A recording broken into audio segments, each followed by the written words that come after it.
নামের উপরে 3 বার সূরা লাহাব পড়ে যদি আপনি একটা আমল করতে পারেন তাহলে দুশমন চিরতরে শেষ হয়ে যাবে, দুশমন আপনার প্রতি বাধ্য হয়ে যাবে। সূরা লাহাব খুবই চমৎকার একটি সূরা।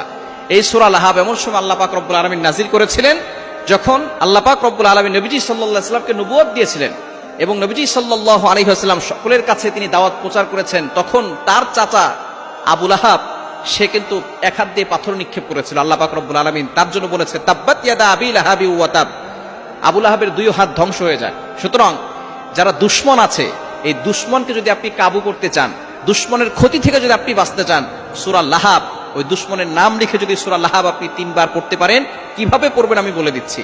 দুশমন এখন আমাদের সমাজে প্রত্যেকটা ঘরে ঘরে প্রত্যেকটা মানুষের আছে। আপনি যত ভালো হবেন তত বেশি আপনার দুশমন হবে। নবীজি সাল্লাল্লাহু আলাইহি ওয়াসাল্লামের দুশমন ছিল আবু জাহেল। নবীজির দুশমন ছিল কি ছিল না?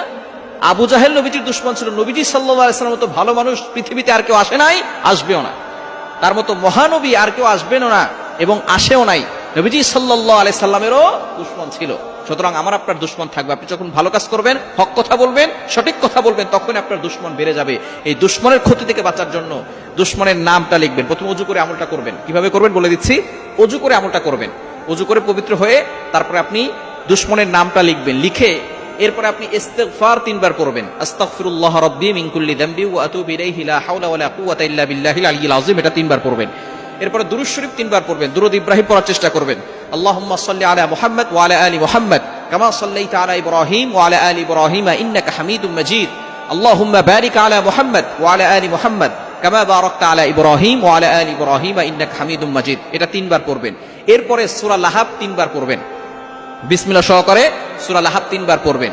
পড়ার পরে যেই ব্যক্তি আপনার সাথে দুশমনি করছে, আপনাকে ক্ষতি করার চেষ্টা করতেছে, আপনাকে বিপদে ফেলে দেওয়ার চেষ্টা করতেছে, ওই ব্যক্তির নাম 3 বার উচ্চারণ করবেন। এরপর আপনি চোখ বন্ধ করে মনে মনে চিন্তা করবেন যে আপনি তাকে বাধ্য করতে চাচ্ছেন। এরপরে আপনি আল্লাহর কাছে দোয়া করবেন যে আল্লাহ, অমুক ব্যক্তি আমার সাথে দুশমনি করছে, আমাকে ক্ষতি করার চেষ্টা করতেছে, আল্লাহ তুমি আমাকে হেফাজত করো, তার ক্ষতি থেকে, অনিষ্ট থেকে আমাকে বাঁচাও। এভাবে যদি আপনি আল্লাহর কাছে দোয়া করতে পারেন, এই দুশমন আপনার বাধ্য হবে, দুশমন আপনাকে কোনো ক্ষতি করতে পারবে না, চিরতরে তার আপনার সাথে দুশমনি করা বন্ধ করে দিবে। সূরা লাহাব খুবই গুরুত্বপূর্ণ আমল। ইয়াকিনের সাথে যদি আপনি আমল করতে পারেন অবশ্যই ভালো ফলাফল পাবেন। 7 দিন আমল করবেন, টানা 7 দিন। ফজরের নামাজের পরে আমলটা করতে পারেন অথবা ইশার নামাজের পরেও করতে পারেন।